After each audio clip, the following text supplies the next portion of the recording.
Hello friends, welcome to today's Samayal. Today's Samayal இன்னைக்கு நம்ம எல்லாருக்குமே ரொம்ப பிடிச்சமான மோடிச்சூர் லட்டு எப்படி செய்யலாம்னு தான் பார்க்க போறோம். இது ரொம்ப சுவையா இருக்கும். நீங்க தீபாவளி டைம்ல செய்து அசத்தலாம். பொதுவாகவே மோடிச்சூர் லட்டுக்கும் பூந்தி லட்டுக்கும் ரெண்டு வித்தியாசங்கள் இருக்கு. அது என்னன்னு சொல்லிட்டு இந்த வீடியோக்கு நடுவுல நம்ம பார்க்கலாம். நான் இன்னைக்கு கிராம் கணக்குல அளவு சொல்லல. கப்பை பயன்படுத்தி தான் அளவு சொல்ல போறேன். நான் இன்னைக்கு இந்த கப்பால 1 கப் அளவுக்கு கடலை மாவு எடுத்துர்க்கேன். அதே கப்பாலே 1 கப் அளவுக்கு சர்க்கரை எடுத்துர்க்கேன். இனிப்பு வந்து நான் மீடியமாக தான் போட்டிருக்கேன். உங்களுக்கு இனிப்பு கொஞ்சம் ஜாஸ்தியாக வேணும்னா நீங்கள் 1.25 கப் அளவுக்கு சர்க்கரை சேர்த்துக்கலாம். அதுக்கடுத்ததாக ஃபுட் கலர், அந்த ஆரஞ்சு கலர் இருக்கும் இல்லையா, அதில் கொஞ்சமாக தண்ணி விட்டு கரைச்சி வச்சுருக்கேன். அதுக்கடுத்ததாக ஒரு பிஞ்ச் ஏலக்காய் பொடி, அப்புறம் வெள்ளரி விதை இருக்கு இல்லையா, குக்கும்பர் சீட்ஸு, அது வந்து எடுத்திருக்கேன். அதுக்கப்புறமா கண்டிப்பாக இந்த மோடிச்சூர் லட்டு வந்து நம்ம நெய்யில் தான் பொரிக்கணும். நெய்யில் பொரிச்சா தான் வந்து சுவை ஜாஸ்தியாக இருக்கும். எண்ணெயில் பொரிக்கக்கூடாது. இது வந்து ஒரு வித்தியாசம் பூந்திய லட்டுக்கும் இதுக்கும். இப்போ ஒரு பவுலில் நம்ம ஏற்கனவே எடுத்து வச்சுருக்க கடலை மாவை சேர்த்துக்கலாம். அதுக்கடுத்து தான் அந்த ஃபுட் கலரையும் சேர்த்துக்கலாம். இப்போ கொஞ்சமாக தண்ணி சேர்த்துட்டு கடலை மாவு கெட்டி இல்லாமல் கொஞ்சம் நல்ல ஒரு பேஸ்ட்டாக எடுத்துக்கோங்க ஃபஸ்ட்டு. ஏன்னா எடுத்தோன்னே தண்ணி விட்டுட்டிங்கன்னா அங்கங்கே வந்து கெட்டியாக ஆகிடும். இப்போ இந்த மாதிரி பதமாக கொஞ்சம் கரைச்சிக்கிட்ட பிறகு நம்ம தேவைக்கேற்ப கொஞ்சம் தண்ணி சேர்த்து அதுக்கப்புறம் தண்ணியாக வந்து கரைச்சிக்குங்க. இப்போ மாவு பதம் வந்து அந்த பூந்தி லட்டு போடும்போது கொஞ்சம் திக்காக இருக்கும். ஆனால் இந்த மாவு பதம் வந்து பார்த்திங்கன்னா உங்களுக்கு கொஞ்சம் நல்ல தண்ணியாகவே இருக்கணும். ஏன்னா மோடிச்சூர் லட்டு மட்டும் பார்த்திங்கன்னா அந்த பூந்தி வந்து ரவை சைஸ்க்கு உங்களுக்கு குட்டியாக வரணும். ஸோ அந்த மாதிரி வரணும் அப்படின்னா நம்ம வந்து இந்த மாவு வந்து தண்ணியாக இருந்தால் தான் உங்களுக்கு அந்த மாதிரி வரும். இப்போ பூந்தி மாவு ரெடி ஆயிடுச்சு. இது ஒரு பக்கம் இருக்கட்டும். அடுத்ததாக இந்த பூந்தி போடுறதுக்கு நம்ம வீட்டில் இருக்கக்கூடிய ஆர்டினரி ஜல்லிக்கரண்டி பயன்படுத்தினோன்னா அந்த பூந்தி வந்து பெருசாக வரும். நமக்கு வந்து ரவை சைஸில் வரணும். அப்போ அந்த கரண்டி வந்து நம்மளுக்கு செட் ஆகாது. இந்த மாதிரி லட்டு போடுறதுக்காக, அதாவது சின்ன பூந்தி வரணுன்றதுக்காகவே வந்து கரண்டி வந்து நிறைய கடைகளில் கிடைக்குது. உங்களுக்கு வேணும்னா இல்லை வீட்டில் இருந்துச்சுன்னா நீங்கள் அதை பயன்படுத்திங்க. சப்போஸ் அது இல்லாதவங்களுக்கு இந்த மெத்தட் வந்து பயன்படும். ஏன்னா இந்த மெத்தடில் தான் வந்து நான் யூஸ் பண்ணுறேன்.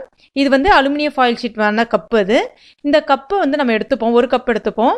அதில் பின் இருக்கு இல்லையா, அந்த பின்னால் இந்த மாதிரி சின்னதாக ஒரு ஹோல் ஒன்று போட்டு ஜஸ்ட் லைட்டாக அட்ஜஸ்ட் பண்ணுங்கள். ரொம்ப பெருசாக அட்ஜஸ்ட் பண்ணாதீங்க.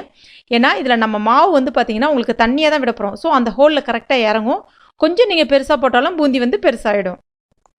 அந்த மாதிரி ஹோல் போடும்போது ரொம்ப கிட்ட போடக்கூடாது, எட்ட போடணும். எதுக்காகனா நான் வந்து நம்ம மாவு விடும்போது பார்த்தீங்கன்னா இறங்கும்போது அந்த 2 ட்ராப்புமே இறங்குறது எண்ணெய் சட்டியில் விடுறதுக்குள்ளே என்ன ஒட்டிக்கிட்டு வந்துடும். ஒட்டும் போது பார்த்தீங்கன்னா பூந்தி மறுபடியும் உங்களுக்கு பெருசாகிடும். ஸோ கேப் விட்டு, இப்போ வீட்டில் நம்ம ஜல்லிக்கரண்டியில் எப்படி உங்களுக்கு கேப் கொஞ்சம் நிறைய இருக்கோ அது மாதிரி கேப் விட்டு போட்டிங்கன்னா உங்களுக்கு மாவு விடும்போது எட்ட விழும். ஸோ நல்லா கேப் விட்டு இந்த மாதிரி நீங்கள் போட்டு ரெடி பண்ணி வச்சுக்கோங்க. இப்போ இது ரெடி ஆயிடுச்சு. அடுத்ததாக ஒரு கடாயில் நான் 100 கிராம் அளவுக்கு நெய் சேர்த்துருக்கேன். நெய் வந்து அதிகமான சூட்டில் இருக்கக்கூடாது. அதிகமான சூட்டில் இருந்துச்சு அப்படின்னா பூந்தி நீங்கள் போட்ட உடனே என்ன ஆகிடும்னா பட்டுன்னு வந்து கரிஞ்சு போயிடும். ஸோ மீடியமான சூட்டில் வந்து நெய் இருக்கணும். அதே சமயம் ஸ்டவ்வும் நம்ம ஃப்ளேமும் மீடியம் ஃப்ளேமில் வச்சுருக்கணும்.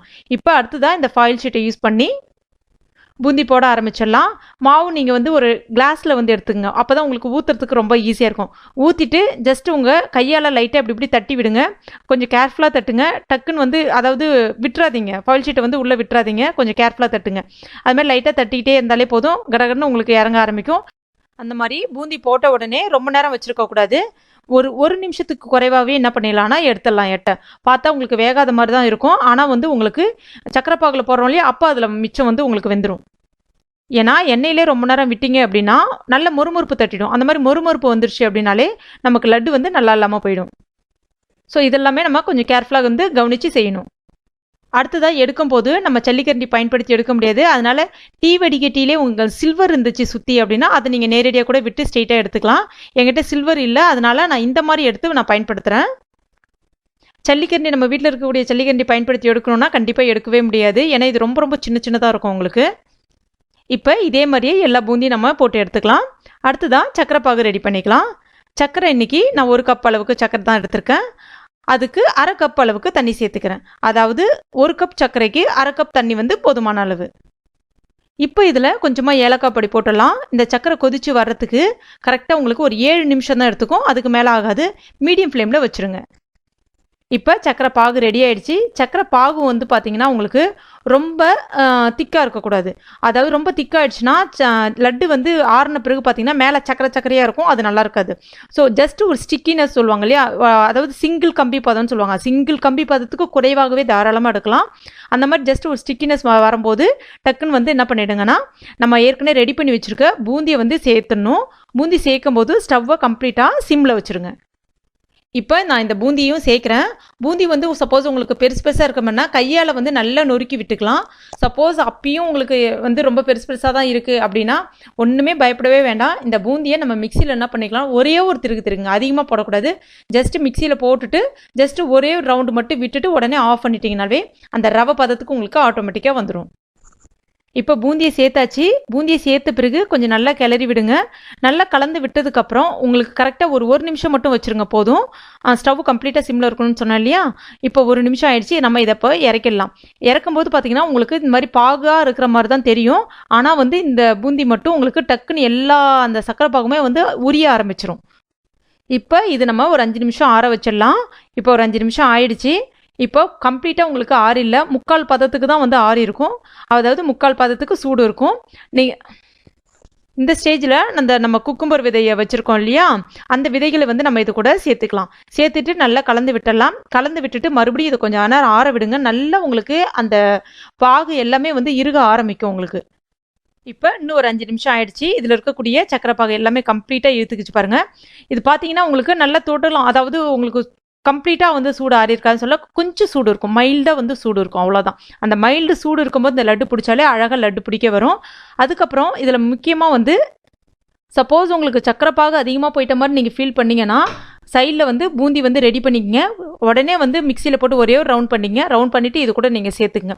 சேர்த்துட்டா கூட உங்களுக்கு ஒரு பிரச்சனையும் கிடையாது, சூப்பராக இருக்கும் லட்டு. இப்போ இந்த லட்டை நம்ம பிடிக்க ஆரம்பிச்சிடலாம். பிடிக்கும்போது கொஞ்சம் அழுத்திலாம் பிடிக்கணுன்ற அவசியமே கிடையாது. நீங்கள் கையால் இந்த மாதிரி உருட்டினாலே அழகாக ரவுண்ட் ஷேப்பில் சூப்பராக வந்துடும். இந்த லட்டு அழுத்திலாம் பிடிக்கணுன்ற அவசியமே கிடையாது. இப்போ இந்த மாதிரி நம்ம எல்லா லட்டையும் வந்து பிடிச்சிடலாம். இப்போ நம்முடைய சுவையான மொடிச்சூர் லட்டு ரொம்ப அட்டகாசமாக ரெடி ஆகிடுச்சு. இது ரொம்ப ரொம்ப சுவையாக இருக்கும். நல்ல ஒரு நெய் கமகமகமன் நெய் மணத்தோட செம்மையாக இருக்கும். நீங்களும் உங்கள் வீட்டில் கண்டிப்பாக ட்ரை பண்ணி பாருங்கள். இந்த ரெசிபி உங்களுக்கு பிடிச்சிருந்துச்சுன்னா மறக்காமல் இந்த வீடியோவை லைக் பண்ணுங்கள், ஷேர் பண்ணுங்கள். மேலும் இது போன்ற டேஸ்டி ரெசிபிகளுக்கு டுடே சமையல் இது வரைக்கும் நீங்கள் சப்ஸ்கிரைப் பண்ணாத நண்பர்களாக இருந்தீங்கன்னா உடனே சப்ஸ்கிரைப் பண்ணிங்க. தேங்க்யூ.